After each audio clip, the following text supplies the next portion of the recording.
everyone. I'm Elaine with the Huntsville Madison County Public Library. And we get together once a month to share stories and poems and pictures and music. Now, normally I would be with you all in person, but for now, we're just going to visit together over the computer screen or the TV screen. So let's get started. Here we are already in the month of April. Can you believe it? The fourth month of the year, and we're in the season of spring. Did you all know that April is National Poetry Month?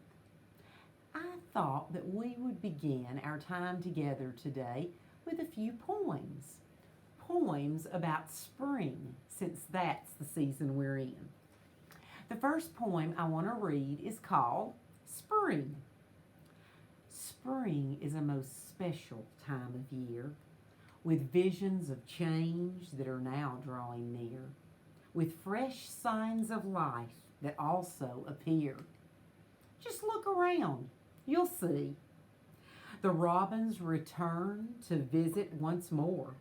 People have thoughts of a sandy shore, something they know that's worth waiting for, and others would quickly agree. Bunches of blossoms now cover the ground, such an array that so richly abounds. Trees with their leaves so lavishly crowned. All this for you and for me. Spring so often has come in this way, a time for children to come out and play, and cold winter winds are held at bay. And that is how it should be. It's time to celebrate, to smile, to sing. A time to welcome the coming of spring. A time to rejoice and to make plans anew. And the dreams that we all have, may they all come true. I like that poem. It just kind of starts us thinking about the season of spring and everything that's beginning to bloom and blossom. Well, I have another poem I'd like to share with you, again, about spring, since that's the season we're in. This one is called Hello, Spring. The cold winter has passed, and now comes spring. The newly hatched baby birds will cause the mother birds to sing. The warm sun comes out. Little cherry blossoms are in bloom. Beautiful roses will open up and smell of sweet perfume. The wind's soft breeze passes through the tall trees. There will be plenty of work for busy honey bees. From flower to flower, they fly and buzz all day. Spring is the magical time during March, April, and May. And here we are in the month of May, right smack dab in the season of spring. I really liked this poem, and one line in particular caught my attention. The warm sun comes out. Little cherry blossoms are in bloom. I love cherry blossom trees. I think they're so pretty, and they're with us for just such a really short time. Well, I happened to be visiting a friend the other day, and she had a beautiful cherry blossom tree in her yard. This is a picture I took of it, and when I saw it and I had read this poem, I got to thinking. It made me think of the annual Cherry Blossom Festival that is held in Washington, D.C. every year. You know, I've never had the chance to go to that festival. Have you all? Have any of you all ever gotten to go and see all the beautiful trees in Washington, D.C.? Well, it started me thinking, and I decided to do a little investigating about that festival. And I wanted to share with you today what I found out. The National Cherry Blossom Festival in Washington, D.C. commemorates the 1912, over 100 years ago. It commemorates a gift of 3 100,000 ornamental cherry trees from the mayor of Tokyo to the city of Washington, D.C. It celebrated the enduring friendship between Japan and the United States. The festival usually begins anywhere between mid March and mid April and runs for about a month. The date all depends on when they predict that the trees are going to blossom. And there are over 1.5 million people that visit Washington, D.C. every spring just to attend this festival. From the first introduction of the beautiful cherry trees to the United States, it has been our first ladies who have worked to make the celebration a rite of spring. First Lady Helen Taft is credited with planting the first two ornamental cherry trees back on March the 27th, 1912. She planted them just east of where today is Martin Luther King Jr.'s memorial. In the company of the Japanese ambassador's wife, the two ladies set their feet to their spades to turn the earth to receive the very first trees. Now, later on in 1935, First Lady Eleanor Roosevelt, she is the one that is credited with creating the Cherry Blossom Festival. She invited a delegation from the Japanese embassy for a full day of celebrations, beginning with the Cherry Blossom Parade. They had a Cherry Blossom Queen. In the evening, they have a Cherry Blossom Ball. And then they have a big fireworks celebration. Ornamental cherry trees do produce fruit closely related to the edible cherries. And the trees are usually grown for their beauty. The blossoms and the leaves themselves, and I've got some right here that I picked off of that tree, well, they are used for Japanese teas and sweets. Now, where might you all think the home of the cherry blossom tree would be in the United States? Well, my first thought was Washington, D.C. Wrong. It's our next door neighbor over to the east of us in Macon, Georgia. They are the capital of the cherry blossom trees in the United States. They are home to over 350,000 Yoshino cherry blossom trees. That is 90 times more than what Washington, D.C. has. Now, the flowers can range anywhere from the light pink to a bright pink, as well as white and ivory. I've got a picture here, and this is a picture of the Cherry Blossom Festival. You can see that the trees go around the tidal basin, and up here, right at behind the trees, you can see the Washington Monument in the background. Have any of you all ever had a chance to go to the festival? Do you remember being there with all the people and enjoying the springtime in Washington, D.C.? Well, I haven't ever had that chance to go, but I sure would like to sometime. Maybe you had a cherry blossom tree in your yard growing up, or in your home. They're a beautiful, beautiful sign that spring has arrived. Well, you all know that one of my favorite kinds of books that I love to bring to share with you are pop-up books. And I brought one for us again today. This one is called Aptly Spring, and it's by David Carter. Warm rains fall, melting away the snow. Flowers bloom and bees buzz from blossom to blossom. And baby animals romp in the sun. Let's read this book together now and find out what all goes on during spring. A water lily.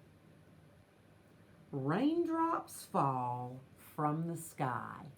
Pitter patter, pitter patter.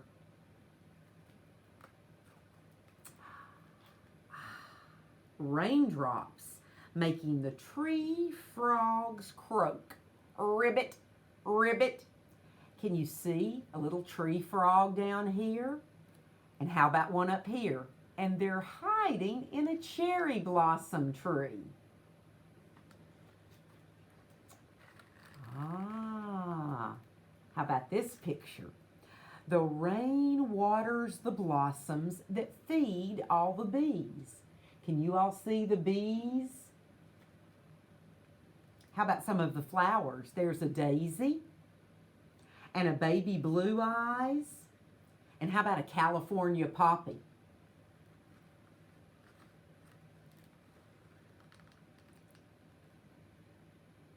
Who flies and flutters from flower to flower? Do you see all of the different kinds of butterflies? There's a monarch. There is a painted lady and a buckeye and a sulfur, all under a beautiful rainbow.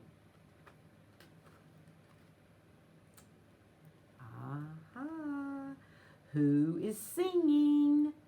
Who finds a worm? Here's Mama Robin Bird and little baby robin birds, and they've got a nest in a dogwood tree. We've got a little hummingbird down here, little hummingbird nest, a little white, blue-breasted nuthatch. Okay, last pop-up picture. The earth is busy when spring is here. I like this book. I like this book because it's fun. It's got all the different things that are going on in the spring season, and I love the pictures. I'm glad that we could share this book together today.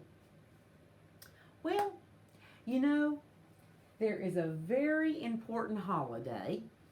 It happens every spring. It's always associated with spring, and that is the holiday of Easter.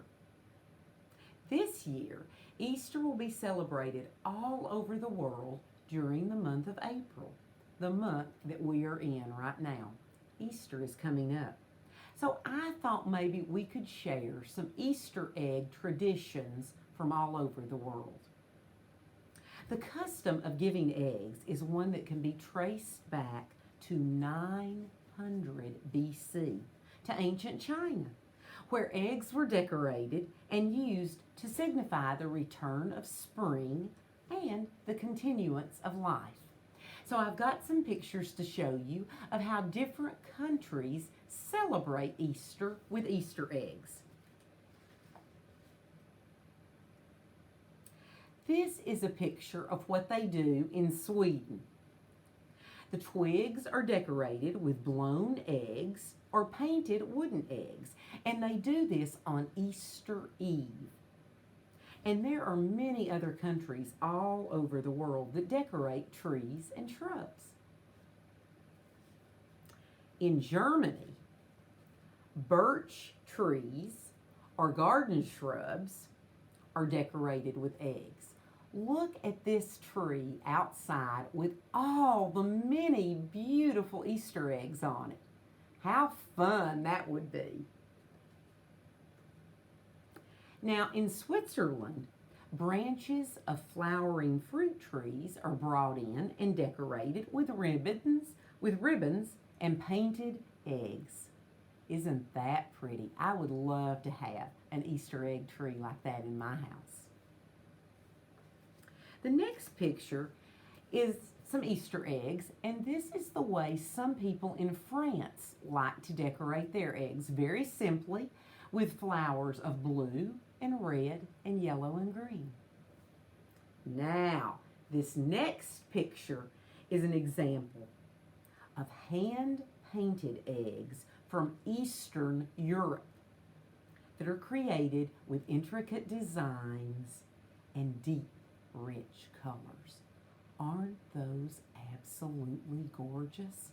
I would love to have some of those Easter eggs at my house. Isn't there a variety of the way people celebrate Easter all over the world. It's amazing how we all do things a little bit differently, but we all still celebrate together during spring. Do you all remember the way your family celebrated Easter? Maybe when you were growing up or when you had your own families and had your children or grandchildren? Easter was always a very special and still is a very special time in our family. Did you color eggs as a child, maybe? Or maybe color them with your children or grandchildren? And what about an Easter egg hunt?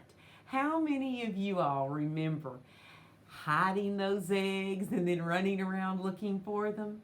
Oh, we had so much fun with our girls. Sometimes we would have Easter egg hunts, maybe with other friends on the Saturday before Easter, or sometimes we would hide the eggs after Sunday lunch. No matter, I think that my husband and I had just about as much fun as our girls did with those Easter eggs, hiding them. Well, maybe you all made special food or had a special lunch or breakfast on Easter Sunday. Maybe you got a brand new outfit or a new bonnet. You know, the custom of wearing flowered hats or new clothes began with the ancient belief that the earth put on new garments in the spring. And it kind of seems that way, doesn't it? When the trees bud out and the flowers bloom and blossom. It was good luck to wear new clothes. Well, you know, there are so many ways to celebrate Easter, that holiday that comes every spring.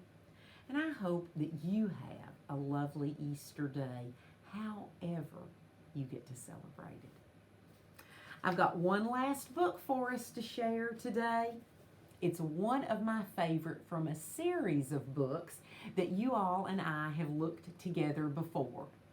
Each book in this series is a different color, and all the pictures in the book are of the same color. So I thought for the month of April and the season of spring, we would look at together a potpourri of pink.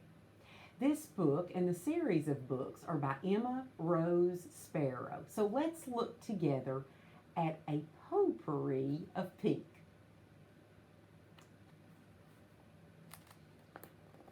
Ah, bright pink sandals hang on a beach fence in Cape Cod, Massachusetts. Don't those flip-flops look fun? I would love to have a pair of those. What about you? Okay, let's see what we've got coming up next. Oh, a colorful tractor spraying water onto a field of yellow, red, pink, and purple tulips in Holland. Don't you all think of tulips when you think of Holland? And I surely think of tulips when I think of spring. Next, we have some pink gerbera flowers. They grow all over the world. They can be found in South America, Africa, and tropical Asia especially.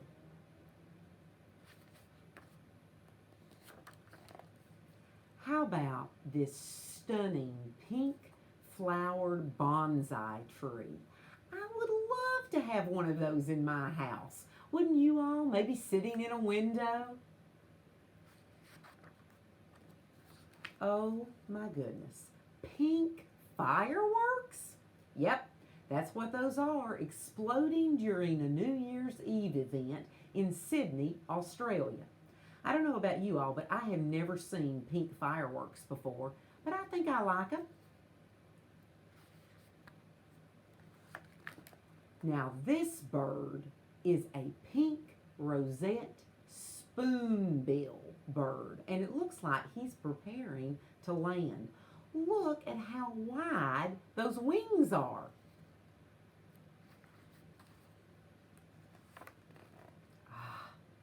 Pink roses symbolize gentleness, admiration, and appreciation. Don't you love the smell of a rose?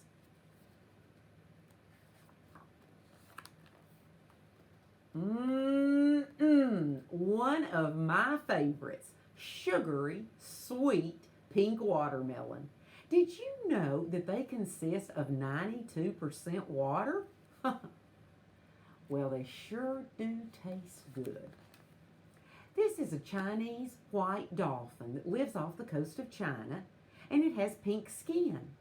Now, these dolphins are born black and then they change to gray as they age and finally become pale pink as adults.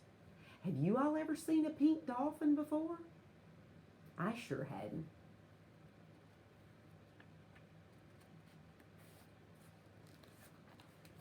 Oh, this is a lovely pale pink house in Portugal. I wouldn't mind staying there for a little while. What about you all?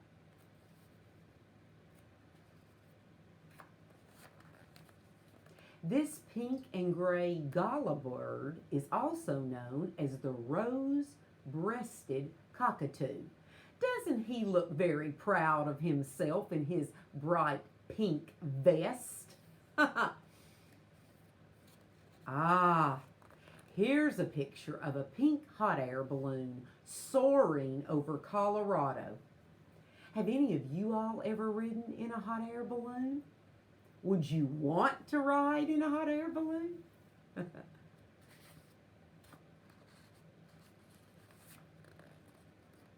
These remarkable pink trees are known by many names, including the pink trumpet or the rosy trumpet. Aren't they just beautiful? I would love to walk under those trees.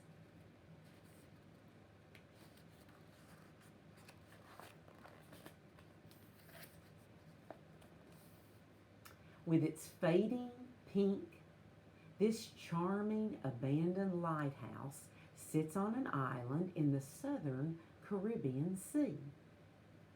Okay, our last picture.